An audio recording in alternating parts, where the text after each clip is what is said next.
बिस्मिल्लाहिर्रहमानिर्रहीम, अस्सलाम वालेकुम। अली सलमान जी टीवी के तमाम नाज़रीन को जी स्पोर्ट्स में खुश आमदीद कहता है, जहाँ पीर से लेकर जुमेरात तक रोज़ाना रात 11:05 पर हम इस महफिल को सजाते हैं आपके लिए और बात करते हैं उस दिन खेले जाने वाले मैचेस के बारे में या उस दिन से जुड़ी स्पोर्ट्स की खबरों के बारे में। और जैसा कि आपके इल्म है कि पाकिस्तान की टीम जो है वो ऑस्ट्रेलिया पहुँच चुकी है। 4 नवंबर से सीरीज़ का पहला मैच खेला जाएगा। साथ साथ मोहसिन नकवी साहब ने कराची में एक मसरूफ़ दिन गुजारा। नेशनल स्टेडियम की जो रेनोवेशन हो रही है हवाले से उन्होंने जो है वो तामीराती और तरक्याती कामों का जायज़ा भी लिया। आज के शो में डिस्कस करेंगे पाकिस्तान क्रिकेट के मामलात को, क्योंकि पाकिस्तान की विमेंस विंग की जो हेड है तानिया मलिक और साथ साथ जो पाकिस्तान सुपर लीग है के शोएब शेख साहब हैं, उन्होंने अपने ओहदों से मुस्ताफ़ी होने का ऐलान कर दिया है। तो मुसलसल जो इस्तीफ़े जो हैं वो पाकिस्तान क्रिकेट बोर्ड की जानिब से सामने आ रहे हैं। और साथ साथ मोहसिन नकवी साहब का ये भी कहना है कि अभी बहुत सारी ऐसी पोस्ट हैं जो अभी खाली हैं और उन पर तैनाती जो है वो बहुत सारे लोगों की अभी करनी है। पाकिस्तान क्रिकेट बोर्ड में होने क्या जा रहा है इसको भी आज के शो में डिस्कस करेंगे, लेकिन सबसे पहले प्रोग्राम का फॉर्मेट आज की टॉप स्टोरीज। मोहसिन नकवी का नेशनल बैंक स्टेडियम का दौरा। चेयरमैन पीसीबी ने स्कोर स्क्रीन की तनसीब और पार्किंग के हवाले से खुसूसी हिदायत दी। कज़ाफी स्टेडियम लाहौर की अपग्रेडेशन का काम 45% मुकम्मल कर लिया गया है। काजी जवाद अहमद। PSL डायरेक्टर सुहेब शेख और खवातीन क्रिकेट की सरबराह तानिया मलिक ओहदों से मुस्ताफ़ी। पाक Australia wide ball cricket series के लिए पाकिस्तान ने क्रिकेट टीम के खिलाड़ियों का दूसरा ग्रुप मेलबर्न पहुंच गया। पाकिस्तान की वाइड बॉल टीम बहुत खतरनाक है। ऑस्ट्रेलिया और पाकिस्तान की सीरीज बहुत दिलचस्प होगी। Glenn Maxwell. बाबर आजम बड़े मैच में बड़ी इनिंग्स खेलने वाले क्रिकेटर हैं। उन्हें अपने टेम्परमेंट से साबित करना है कि वो विविन रिचर्ड्स हैं। रमीज राजा। ICC ने टेस्ट प्लेयर्स की नई रैंकिंग जारी कर दी। कौमी टेस्ट टीम के नायब कप्तान सऊद शकील लंबी छलांग लगाकर टॉप 10 में आ गए। पाकिस्तान ने क्रिकेट टीम कप्तान फहीम अशरफ की क़यादत में हांगकांग 6 टूर्नामेंट के लिए हांगकांग रवाना हो गई। इस्लामाबाद में 17वें chief of the naval staff amateur golf club का आगाज कल से होगा। गोल्फ क्लब में मुल्क भर से 300 गोल्फर्स हिस्सा लेंगे। और पाकिस्तान हॉकी टीम के खिलाड़ी अबू बकर की लाहौर में घुटने की सर्जरी हो गई। नाज़रीन, ये थी आज की टॉप स्टोरीज और आपने टॉप स्टोरीज में देखा कि पाकिस्तान हॉकी के प्लेयर अबू बकर का घुटने का कामयाब एक ऑपरेशन हुआ और साथ साथ इस्लामाबाद में जो है वो कल से जो है वो गोल्फ चैंपियनशिप का आगाज़ हो रहा है। तो हम जी स्पोर्ट्स में क्रिकेट के साथ साथ दीगर खेलों को भी शामिल करते हैं और इसी हवाले से अपनी हेडलाइंस को भी हम तरतीब देते हैं। और जिस तरह मैंने प्रोग्राम की इब्तिदा में कहा कि मोहसिन नकवी साहब का आज कराची में एक बड़ा मसरूफ़ दिन गुजरा और उन्होंने नेशनल स्टेडियम का दौरा भी किया। तरक्याती और तामीराती कामों का उन्होंने जायज़ा भी लिया। इस हवाले से हमें अपडेट करने के लिए हमारे नुमाइंदे खुसूसी असगर अजीम साहब हमारे साथ मौजूद हैं। उनसे हम जानेंगे कि क्या इस आज के दिन उनकी मसरूफियात रहीं। असगर, अपडेट कीजिएगा। देखिए, मोहसिन नकवी साहब कराची में मौजूद रहे और उन्होंने नेशनल स्टेडियम का दौरा किया और वो सुबह सवेरे ये दौरा था और हमने ये देखा कि उन्होंने तमाम सूरत हाल का जायज़ा लिया। कंस्ट्रक्शन जहाँ हो रही है और जो मुतल्लिका लोग हैं या ठेकेदार के लोग हैं उन सब से उन मुलाकातें की। ये हिदायत दी उन्होंने कि ICC चैम्पियंस ट्रॉफी हमारे लिए एक चैलेंज है, हमारे लिए एक एजाज़ है। उससे पहले स्टेडियम में जितना भी काम है कंस्ट्रक्शन का, उसको प्रमोट करने का, इसके गुंजाइश बढ़ाने का जो भी प्लान है उसको मुकम्मल किया जाए, हर सूरत मुकम्मल किया जाए। और एक अच्छी बात हमने ये देखी कि वो स्कोर बोर्ड जो कि एक तवील अरसे से एक ऐसी जगह पे लगा हुआ है जिसकी वजह से 500 से 600 शाकीन क्रिकेट जो है वो मुतासिर होते हैं। वो जगह स्पेस खाली रह जाती है और लोग वहाँ पे नहीं बैठ पाते या फिर उसकी वजह से मैच देखने में मुश्किलात होती हैं। तो हमने माजी में भी कई चेयरमैनों से ये बात की थी, रमीज राजा से, नजम सेठी से और दीगर से भी, कि इस स्कोर बोर्ड को पीछे शिफ्ट किया जाए और उसको थोड़ा हाइट पे ले जाएं ताकि ये स्पेस ओपन हो सके। तो मोहसिन नकवी ने उस स्कोर बोर्ड को वहाँ से हटाने एक हिदायत दी और कहा कि इसको जो है पीछे लेके जाएं ताकि जगह ओपन हो सके। उसके साथ साथ उन्होंने ये भी कहा कि चैम्पियंस ट्रॉफी में चूँकि पूरी दुनिया के टॉप ममालिक की टीमें आएंगी, उनकी सिक्योरिटी, उनके तमाम उनके इंतजाम, ड्रेसिंग रूम का माहौल, ड्रेसिंग रूम का स्टैंडर्ड, वो सब के सब जो है ICC की रिक्वायरमेंट के मुताबिक होनी चाहिए। और इन्होंने तमाम सूरत हाल का जायज़ा लेने के बाद उनके साथ जो GM हैं नेशनल में स्टेडियम के, वो भी उनके साथ थे, अरशद खान और दीगर लोग भी उनके साथ थे, और जिन्होंने सारे मामला को देखा है। अब देखते हैं कि ICC के इस बड़े इवेंट जिसकी मेज़बानी पाकिस्तान को मिली हुई है, जिसमें यकीनी तौर पर हमें तो उम्मीद है कि भारत आएगा। अब किसी को उम्मीद हो या ना हो, चूँकि मुझे पूरा यकीन है कि भारत ने पाकिस्तान आना है, भारत के पास कोई ऑप्शन नहीं है, तो हम तैयारी कर रहे हैं। उम्मीद है कि न सिर्फ नेशनल स्टेडियम कराची बल्कि कज़ाफ़ी स्टेडियम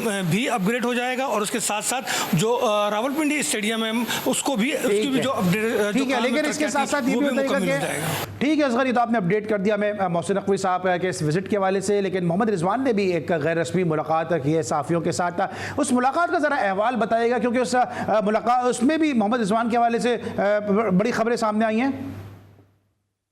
देखिए, सबसे पहले तो मैं ये कहूँ कि ये नहीं कि मोहम्मद रिजवान अभी कप्तान बने हैं, बल्कि मोहम्मद रिजवान एक हम्बल शख्सियत के मालिक हैं, मिलनसार हैं। कल जब वो स्टेडियम आए एयरपोर्ट से, कल जब वो होटल आए थे तो वो एयरपोर्ट से डायरेक्ट आए थे, लेकिन वहाँ पे जो लोग मौजूद थे, जो क्रिकेट लवर मौजूद थे, जो होटल में मौजूद थे, वो उनसे घुल मिल गए, उनसे उन्होंने मुलाकातें की और बड़ा अच्छा माहौल क्रिएट हुआ। फिर जब वो मीडिया टॉक के लिए आए तो उन्होंने बड़े साफ दिली से कहा कि मेरे आने से कोई बहुत बड़ी तब्दीली फौरी तौर पर नहीं आएगी, लेकिन जो टीम है वो सीनियर और जूनियर का कम्बिनेशन है।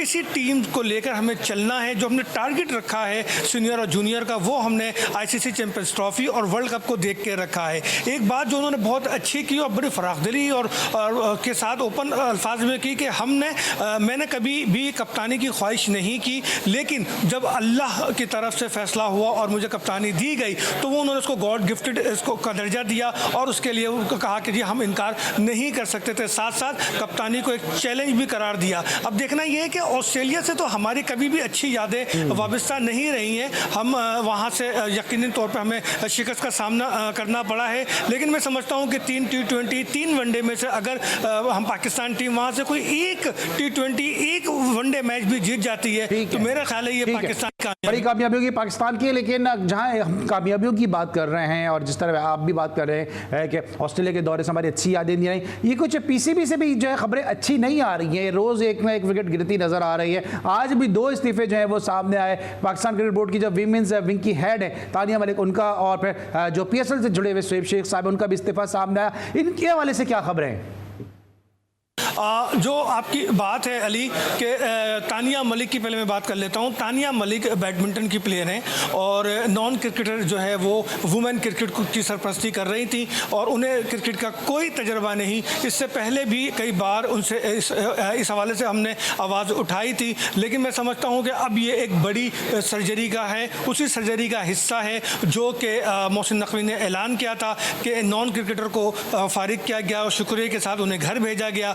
अब उम्मीद ये की जा रही है कि उनकी जगह कोई ऐसे वुमेन क्रिकेट के लिए सरपरस्त का इंतखाब किया जाएगा, किसी ऐसे का जिसे क्रिकेट के बारे में मालूम हो, जो क्रिकेट के ग्राउंड में खुद मौजूद हो। चूँकि देखिए नॉन क्रिकेटर जो है वो क्रिकेट नहीं चला सकते। मैं मोहसिन नकवी को इस बात का क्रेडिट दूंगा कि उन्होंने अपने आप को एडमिनिस्ट्रेटिव साइड पे अपने आप को जो है वो महफूज किया, अपने उधर महदूद कर लिया है और जो क्रिकेट के मामलात हैं वो अब क्रिकेटर के हवाले किए जा रहे हैं। और आई थिंक ज़्यादातर मामला जो है वो आकिब जावेद उसको चलाएंगे और वही उसको देखेंगे। तो मेरा ख्याल है कि मोहसिन नकवी ने जो फैसला अपने लिए किया है वही वुमेन क्रिकेट के लिए भी करें, ताकि हमारी वुमेन क्रिकेट की जो परफॉर्मेंस है वो बेहतर हो सके। क्योंकि हम ये देखते हैं कि हर बड़े इवेंट में वुमेन टीम जो है वो शिकस्त से 2-4 होती है, लेकिन चूँकि हमारी सारी तवज्जो मेंस क्रिकेट पे होती है, वुमेन क्रिकेट पे बात नहीं होती, तो इसी के साए में जो है वुमेन क्रिकेटर बच जाते हैं और वो उनका सफ़र जो है वो नाकामियों से भरा हुआ हो, लेकिन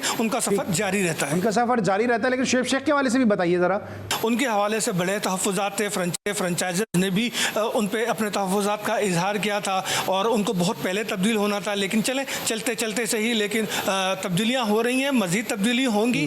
6 लोग ऐसे हैं जिनको PCB से जाना है, अभी तो 2 गए हैं, देखें मज़ीद 4 और कौन है। ठीक है, मज़ीद है। लेकिन तब्दीलियों की आप बात कर रहे हैं तो आपकी क्रिकेट के अलावा हॉकी के हवाले से भी बड़ी आपकी गहरी निगाह है और आप आप हॉकी के इवेंट्स को भी कवर करते हैं। क्या मामला चल रहे हैं हॉकी के हवाले से? कल राना मुजाहिद साहब ने भी एक प्रेस कॉन्फ्रेंस की, उन्होंने 5 ऑफिशियल्स के ऊपर पाबंदी आयद कर दी। हैदर हुसैन हमारे साथ शो में मौजूद थे, उनका ये कहना था कि ये तो एलिजिबल ही नहीं है, इनको पहले जो है वो इनको जो है एतमाद का वोट लेना होगा, उसके बाद ये इस किस्म के फैसले कर सकते हैं। इस हवाले से क्या अपडेट है?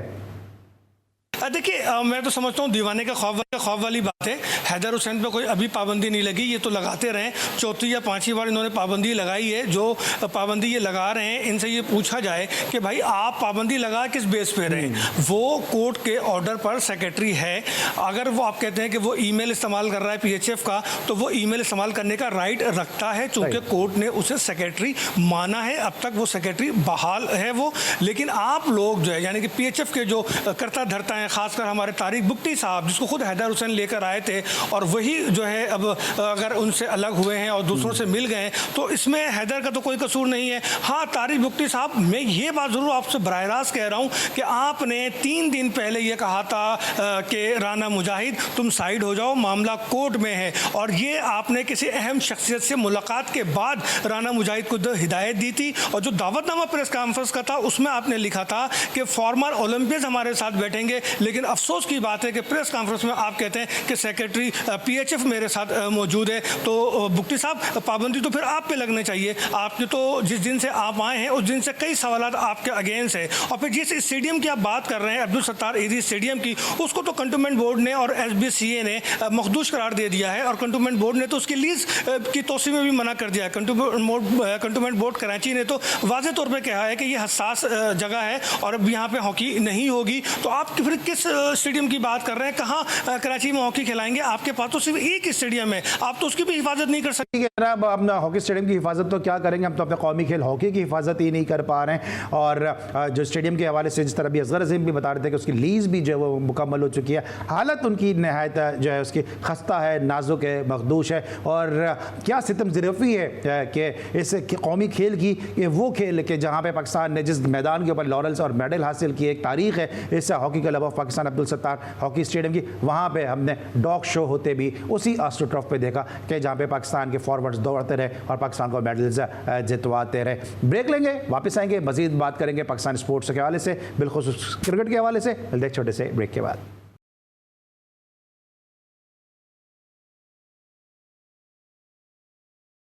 Welcome back after the break. और ब्रेक पर जाने से पहले हमारे साथ मौजूद थे सीनियर स्पोर्ट्स जर्नलिस्ट और GTV के नुमाइंदे खुसूसी असगर अजीम साहब, जो हमें न सिर्फ क्रिकेट बल्कि हॉकी के हवाले से भी अपडेट कर रहे थे। और जिस तरह मैंने प्रोग्राम की इब्तिदा में कहा कि बहुत सारी खबरें हैं जो पाकिस्तान क्रिकेट बोर्ड से सामने आ रही हैं। और जो आज की जो ताज़ा तरीन खबर है वो ये है कि 2 बड़े इस्तीफ़े जो हैं वो PCB की जानिब से सामने आए हैं। तो आज डिस्कस करेंगे पाकिस्तान स्पोर्ट्स और पाकिस्तान क्रिकेट से जुड़ी इन खबरों को। हमारे साथ मौजूद हैं अमेरिका से टेलीफोन लाइन पर पाकिस्तान के सीनियर, अब तो सीनियर ही मैं इनको कहूँगा कि अब जर्नलिस्ट भी बन चुके हैं और मुबस्सिर भी बन चुके हैं, सीनियर एनालिस्ट भी बन चुके हैं, लेकिन अपने वक्त में बड़े ज़बरदस्त बैट्समैन और एक ब्लास्टर बैट्समैन जो अगर इस दौर में होते तो बहुत सारी क्रिकेटर्स लीग में इनको हॉट केक के तौर पर लिया जाता। मेरे साथ मौजूद हैं साजिद खान साहब, शो में खुश आमदेद कहते हैं। अस्सलाम वालेकुम साजिद भाई।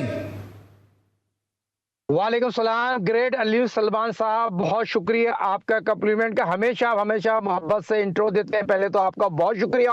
और सबसे ज्यादा आपको मुबारक हो, जितनी आवाज आपने इस प्लेटफॉर्म से उठाई और एक हक की आवाज उठाई, जो यकीनी तौर पर आगा सलमान पाकिस्तान टीम के कप्तान, वाइस कप्तान बने, फ्यूचर के कप्तान और तीनों फॉरवर्ड खेलने वाले प्लेयर। 1.5 साल पहले मैं आपकी आई को क्रेडिट ना दूं तो बहुत बड़ी ज्यादती होगी, क्योंकि आप ग्रासरूट लेवल के बंदे हैं और ग्रासरूट लेवल पे आपने हमेशा हक और सच्ची बात की हो। क्या आबिद हो, क्या सऊद शकील हो, क्या जितने, क्या असद शफीक को भी आपने, मुझे याद पड़ता है पहला प्रोग्राम किया था और पाकिस्तान के बैटिंग कंसल्टेंट भी हो गए और ऑस्ट्रेलिया चले गए। ये तो बहुत इंपॉर्टेंट आपके लिए कहना मुझे बहुत जरूरी था। ठीक है, thank you so much Shahid भाई कि आप हमेशा मोहब्बत से और शफ़क़त से याद रखते हैं। लेकिन अब सर से बात कर लेते हैं इस्तीफ़ों के हवाले से। ये पाकिस्तान की जो वीमेंस क्रिकेट है वो मुसलसल मोहम्मद वसीम बात कर रहे हैं कि हम बेहतरी की तरफ गामजन हैं, हम इंडिया को हरा देंगे, बुलंदबांग दावे करते नजर आ रहे हैं। लेकिन चलें, किसी को तो एहसास हुआ कि परफॉर्मेंस अच्छी नहीं है। तानिया मलिक के इस्तीफ़े को किस तरह से देखते हैं? देखिए, तालिया मलिक ने इस्तीफा दे दिया, मोहम्मद वसीम क्यों नहीं दे रहे, जिसने एशिया कप हो, जो कारकर्दगी पाकिस्तान वुमेन्स की अगर दी जाए, सिलेक्शन सही ना हो, किस बात के ये हेड कोच बने, वो किस मुंह से आके बयान दे रहे हैं। पहले तो मुझे ये बताइए, सबसे पहले जो कारकर्दगी वर्ल्ड कप में पाकिस्तान क्रिकेट टीम थी, तो सबसे पहले तो डिजर्व ये करते थे जो मोहम्मद वसीम ने रमीज के दौर में क्रिकेट का बड़ा किया। एक निजी चैनल पे बैठ के ये बात बता रहे थे, दोस्तों यार ये तो इन्होंने भी नभाई ना, वही चीज आगे वुमेन्स में नभा दी। बहुत बड़ी ज्यादती है। अगर मोहम्मद वसीम अगर इस्तीफा ना आए तो दूसरे लोगों से मुझे लागत नहीं है। जुनैद की बात करूं, अब्दुल रहमान की बात करूं, सबसे पहले इन लोगों का इस्तीफा आना चाहिए था। उसके बाद देखिए, प्लेयर जो होते हैं वो आते जाते हैं, जो असल जो हेड कोच है, जिसने टीम को खिलाना, जिसे गलत सिलेक्शन की हो और मेरिट की खुला जजी की हो, मेरिट की सही लड़कियों को सिलेक्ट ना करें, तो हेड कोच कसूरवार है। क्या वो एशिया कप हो कि वर्ल्ड कप हो, जो पाकिस्तान की वुमेन्स का पहले ग्राफ इतना गिर चुका था, इनके आने से तो बहुत ज्यादा गिर चुका है, तो इनको एहसास नहीं है। और पीसीबी के चेयरमैन सैयद मोहसिन नकवी साहब, मैं वही बंदा हूं जो पहले दिन से उनकी बहुत ज्यादा तारीफ करता हूं, मेरिट पे काम करते हैं, उसके साथ बंदा नहीं आया, तो उनसे रिक्वेस्ट करूंगा सर, जैसे कि आपके आज सारे लोग तारीफ कर रहे हैं, जिसे पाकिस्तान के मौजूदा कप्तान जो पेशावर में प्रेस कॉन्फ्रेंस करते हैं, जिस तरह आपके लिए वो बात कह रहे थे, तो मुझे तो वहीं से दाल काली लग रही थी। ये किस तरह के मोहम्मद रिजवान साहब बातें कर रहे हैं, पाकिस्तान वर्ल्ड कप के आगे पेशावर में प्रेस कॉन्फ्रेंस कर रहे हैं, मैंने ऐसा बंदा ही नहीं देखा। सैयद मोहसिन नकवी साहब, एक पैड पाकिस्तान में, एक पैड इंग्लैंड में, ओ भाई वो तो हम सब उसकी तारीफ कर रहे हैं, मगर अपनी क्रिकेट की बात करें ना, ये मुल्तान सुल्तान की टीम थोड़ी है, आपको जो पहली दफा कप्तान थोड़ा वापस आते हैं, जरा वापस आते हैं रिजवान पे, मैं बात करूंगा जरूर आपसे, लेकिन जरा विमेंस क्रिकेट के हवाले से वापस आते हैं कि मोहम्मद वसीम ने की कोचिंग में पाकिस्तान ने एक मैच जीता नेपाल से, उसके बाद वो इंडिया को हराने की बात करने लगे। जब पैदर पे शिकस्तें सामने आई तो फिर वो कहने लगे हम तो जो मुस्तकबिल के लिए टीम बना रहे हैं। तो इनको किसने कहा कि हम मुस्तकबिल के लिए टीम बनाए, क्योंकि हम तो जीतने के लिए खेल रहे हैं, या इनको ये काम दिया हुआ है कि आप मुस्तकबिल के लिए प्लेयर तैयार करें? देखिए भाई, मोहम्मद वसीम के ओज़े में मुस्तकबिल आपका सही नहीं हो सकता। मोहम्मद वसीम का मुल्तान सुल्तान का देख लें, पाकिस्तान पीटीवी का देख लें, जहां जहां उन्होंने कोचिंग की, जहां जहां उन्होंने क्रिकेट खेली है, वहां उन्होंने क्रिकेट को डैमेज किया है। और उनकी जो असल चीज पहचान है, उनकी हेड कोच, ये हेड कोच बड़े थे कि वो अब्दुल रहमान बड़े थे, तो उससे अब अंदाजा लगा रहे हैं मुल्तान सुल्तान में किसकी चलती थी। तो अब्दुल रहमान जो यकीनी तौर पर जो एक ऑलरेडी फर्स्ट क्लास क्रिकेटर है, तो टेस्ट क्रिकेटर है, इनको तो वहां से भी रिजाइन कर देना चाहिए था। तो वहां से आप अंदाजा लगा लें, वहां पर उनकी नहीं चली। उसके बाद वुमेन्स में उनको किसी के कहने पर उनको सिफारिश पे यहाँ लेके आए। वुमेन्स का अगर क्रिकेट का ग्राफ गिरा है ना, तो मैं ही समझता हूँ मोहम्मद वसीम के होते हुए गिरा है। पास में जलालुद्दीन को आपने देखा होगा, आउटस्टैंडिंग क्रिकेट खेलते रहे, बासित ने आउटस्टैंडिंग कोचिंग की, और कबीर खान ने आउटस्टैंडिंग कोचिंग की, और ये अब्दुल, जितने में नाम लूंगा, ऐसे लोग कहाँ चले गए जिन्होंने पाकिस्तान वुमेन्स की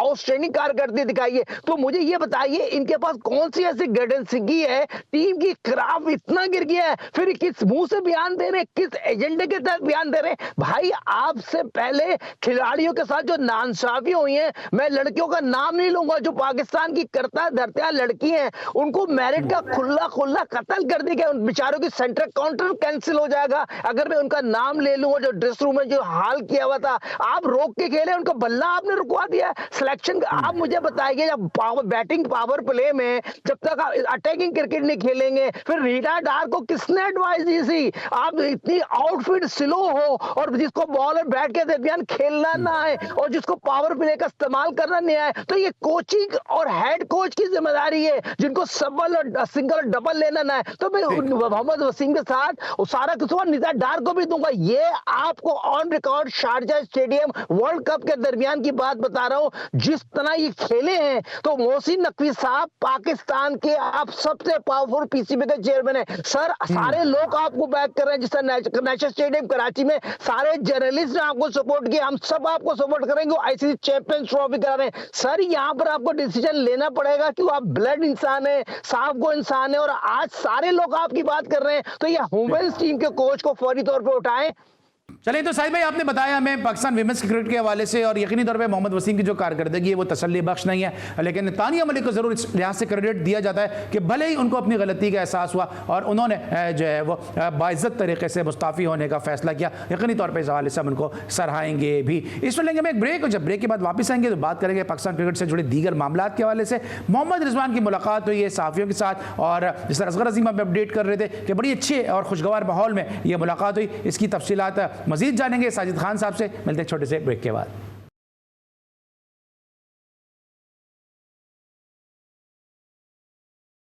welcome back after the break, और हम बात करेंगे मोहम्मद रिजवान के बारे में। रिजवान की जो मुलाकात हुई है, रिजवान ने कहा क्या है, पहले वो सुनते हैं। मेरी और कप्तान की बात है कि ओपनिंग पेयर हमारा है। मैं पर्सनली ऐसा कोई ये नहीं कि मैं आऊँगा और मेरे आते ही सारी चीज़ें एकदम धमाका हो जाएगी, चीज़ डिफरेंट हो जाएगी, क्योंकि मेरे से पहले भी चीज़ें बेस्ट हो रही थी। जहाँ मुझे लग रहा उस टाइम मेरे माइंड के मतलब जहाँ मुझे लगा कि यार ये कमी बेशी है, तो हमने उसी को ठीक करना है। अगर अभी आप सब हम आकिब भाई की जो उसने जो चीज़ की है, तो आप वो चीज़ सिर्फ देख लेंगे क्या थी। वो एक ऐसी चीज़ थी कि बिल्कुल डिफरेंट थी हमारे पाकिस्तान टीम के लिहाज से। अगर हमारी टीम देखा जाए तो हमारी यंग थी उस टाइम, जो चेंजेस में हुए, मगर उसने सारे जो सिचुएशन है उसको क्रिएट किया है जो इंग्लैंड के अगेंस्ट चल रही थी, जो स्पिन कंडीशन तैयार की, अप एंड डाउन कंडीशन तैयार की। तो ये हम इन्हीं चीज़ों को देखने की कोशिश करेंगे।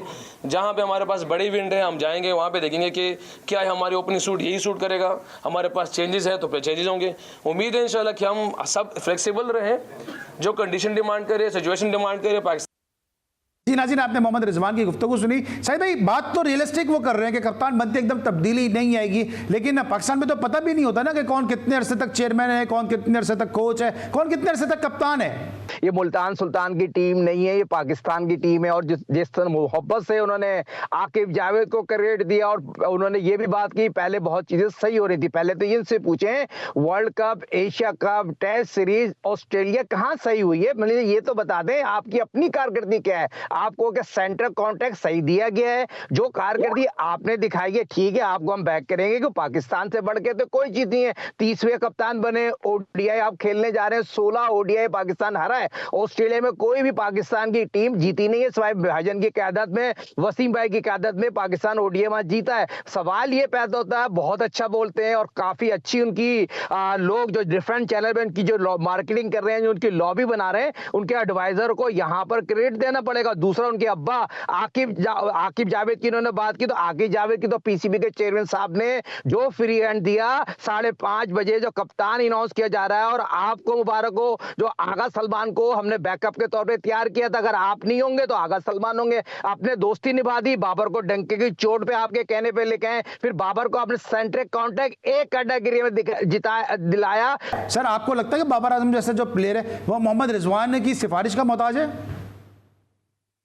200% बाबर तो 2020 में थे, आपके मौजूदा चीफ सिलेक्टर करता धरता वो खुद भले आम कह रहे हैं बाबर आजम साहब को आउट नहीं करो, 2020 में पूरे ओवर करा दो। तो मेरे तो अपने जराए बताए 2020 में तो बाबर थे ही नहीं थे, बाबर तो ओडीआई की टीम में थे। तो सवाल ये पैदा होता है, देखिए दोस्ती तो है डंके की चोट में, दुनिया में आप कहीं भी चले जाए बाबर रिजवान के अलावा नहीं जाएंगे। फिर 2020 में आप भी हैं, मैं भी हैं, ओपन कौन करेंगे? रिजवान और बाबर करेंगे। आप जिस तरह भी कान यूं पकड़ ले यूं खोल ले। फिर सिलेक्शन कमेटी के साथ असद शफी को क्यों भेजा जा रहा है भाई, पहले तो ये मुझे बता दें। इनकी चलेगी मुल्तान सुल्तान नहीं है, पाकिस्तान की टीम है। तो ये चीज, और आकिब जावेद की इनको तस्वीर पढ़ने की क्या जरूरत है? पहले तो ये ज़का साहब को कह रहे थे कुर्सी, आने जाने वाली चीजें भी मोहसिन नकवी साहब के लिए कह रहे हैं, उन सब ब्लड निशान नहीं है। देखें ये बातें, हम भी क्रिकेट में 20-30 साल हो गए, हमने वसीम अकरम, मोइन खान, सकरन मुश्ताक, शोएब मलिक जितने वर्ल्ड क्लास प्लेयरों के साथ रहे, और ग्रेटेस्ट प्लेयर शोएब अख्तर जो यकीनी तौर पर बहुत ही ज्यादा ब्लेंड बोलते हैं, हम ऐसे लोगों के साथ रह के, ठीक है आपकी कारकर्दगी,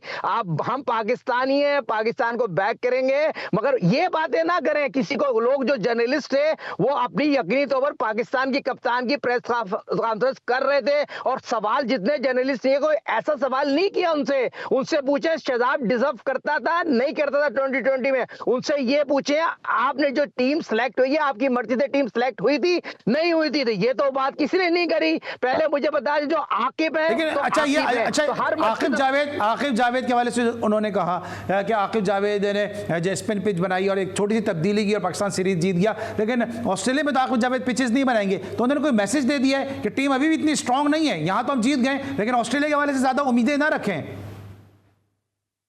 देखिए स्पिन ट्रेंड पे अगर स्पिन आउट नहीं करेंगे तो कौन करेंगे। यहाँ सबसे पहले साजिद खान का साथ ज्यादती की। अगर as a cricketer, as a कप्तान पूछे, एज ए विकेट कीपर पूछे, वनडे या 2020 में साजिद खान डिजर्व करता है या नहीं करता। जो कारकर्दगी साजिद खान ने दिखाई बॉल और बैट के दरमियान पाकिस्तान की व्हाइट बॉल में, साजिद खान डिजर्व करता था। ये तो खुला खुला मेरिट कत्ल हो गया। दूसरा, उनसे ये पूछे ऑस्ट्रेलिया का, तो उनको पता भी, इससे पहले भी वो टूर कर चुके हैं। और ऑस्ट्रेलिया में जो शान के साथ किया था प्रोफेसर हफीज ने, जिन लड़कों ने उनको सपोर्ट नहीं की, तो वो ये बताना चाह रहे हैं अब सबको मैं लेकर चलूंगा। जो इन्होंने चेयरमैन साहब से मुलाकात की है अकेले में, जो जिनको बता दी गया है उनको इस तरह आपने जाना है। जो ये मुल्तान सुल्तान में बार बार आपको क्यों कह रहे हैं, मुल्तान सुल्तान नहीं है, पाकिस्तान की टीम है, पाकिस्तान क्रिकेट बोर्ड। तो मेरे पास वक्त साजिद भाई थोड़ा सा महदूद है, साजिद भाई थोड़ा सा वक्त महदूद है। बार बार शान का भी जिक्र कर रहे हैं। अभी रमीज राजा ने जो स्टेटमेंट दिया शान मसूद को इंटरव्यू करते हुए, उन्होंने इसके बाद कहा कि जी शान तो मेरे बेटों की तरह है। तो क्या वो मामलात को लीपापोती कर रहे हैं, कुछ प्लास्टर कर रहे हैं अपनी कही हुई गुफ्तगू पे, या जो बाबर आजम को ना खिलाने के ऊपर उनका जो गुस्सा था, जिसका वो इजहार अपने यूट्यूब पे भी करते रहे, ऑन एयर भी करते हैं, वो करते हुए नजर आए वो?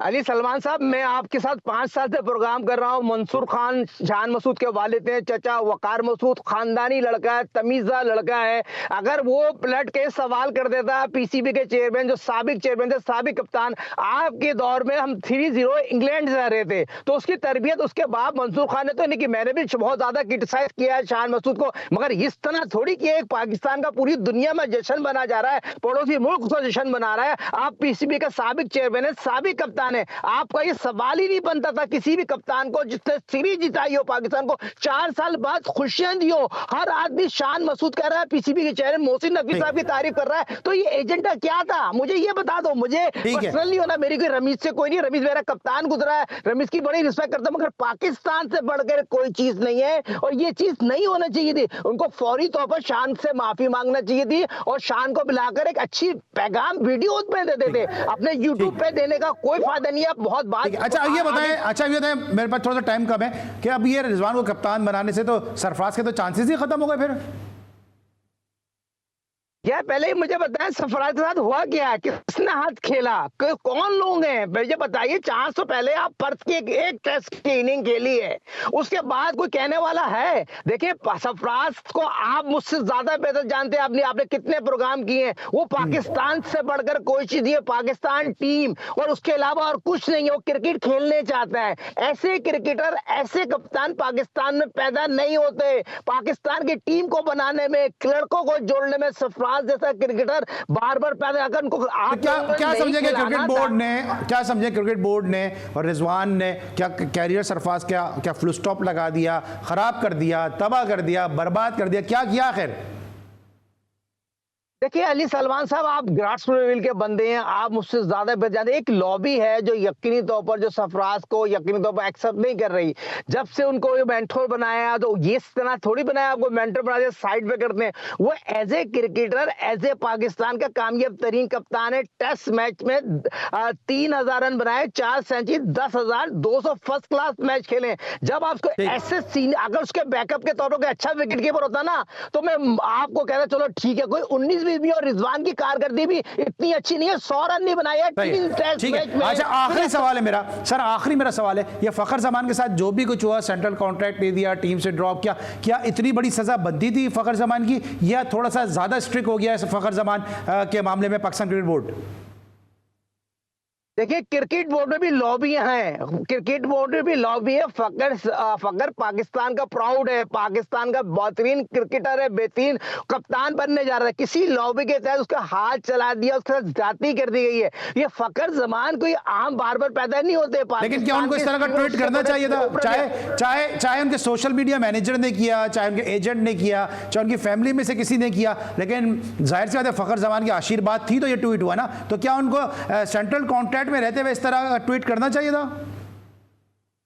देखिए फकर जमान साहब को और जितने भी क्रिकेटर क्लियर मैसेज दे दिया है, सर्जरी से बढ़ के कोई चीज नहीं है। मोहसिन नकवी साहब क्रिकेट को सुधारना है, क्रिकेट को बिगाड़ने नहीं आए। इससे पहले आपको देखा होगा एक राइट आर्म लेग स्पिनर ने अपने साबिक चीफ सेलेक्टर है जिसको वहाब रियाज को कर दिया था, वो दूर दूर तक नजर नहीं आए। तो ये चीज क्रिकेट बोर्ड से कोई बढ़ के नहीं है, तो ये चीज को मानना चाहिए। पाकिस्तान क्रिकेट बोर्ड के चेयरमैन साहब को आपको सपोर्ट करना चाहिए। चेयरमैन साहब के सामने अगर आपने कोई बात की तो अकेले में आप बात कर सकते थे, उसी वक्त सॉरी कर सकते थे। मेरा मकसद ये तमाम उन लोगों को मैसेज दे दिया गया है जो पाकिस्तान क्रिकेट बोर्ड में रह के और क्रिकेट बोर्ड के बाद जब बात, मुझे पहले ये भी बता दें, आप बहुत से लोग ये कहते हैं, मुझे जो मेरे जराए बताते हैं, इमाम उल्लाह को ये बात कह के हटाया जा रहा है, वो खबर जो है मीडिया वालों को देते थे। क्या पीसीबी पे लोग रहते हुए मीडिया वालों को खबर नहीं देते थे? आप मुझे बताइए, जो व्हाइट बॉल का जो हेड कोच हटा है तो उसकी खबरें आपने देखा ना कितनी स्क्रिप्ट के तहत निकाली गई है। ये चीज गलत है। इमाम उल्लाह डिजर्व करता है,